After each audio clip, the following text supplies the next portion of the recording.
మాయామానుష స్వరూపం ఆవిడ. ఈ మాయాస్వరూపాన్ని వహించి భరించి ధరించగలిగిన వాడెవడో వాడు శివధనస్సుని ఎక్కుపెట్టి నియమించి అల్లెత్రాడు కట్టగలిగిన వాడు. వాడు పరమాత్ముడు. వాడు ఎక్కడ పుట్టాడో నాకు తెలియదు. వాడు నరుడిని తీసుకొచ్చి భర్తగా పెడదామంటే వాడు చేసుకున్న కర్మక పుట్టిన నరుడు భర్త కాలేడు. సీతమ్మ రాముడు ఎవరో చెప్పగలదు.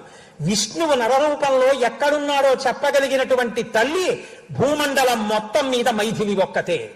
సీతయే రాముణ్ణి చెప్పాలి. ఇది అసలు హృదయం జనకుడిది. నేను కాదయా చెప్పవలసింది. సీతని అడ్డు పెడుతున్న శివధనస్సునిచ్చిన వాడు శివుడే. శివుడికి కేశవుడికి అభేదం ఉన్నది ఒక్కటే పరబ్రహ్మం.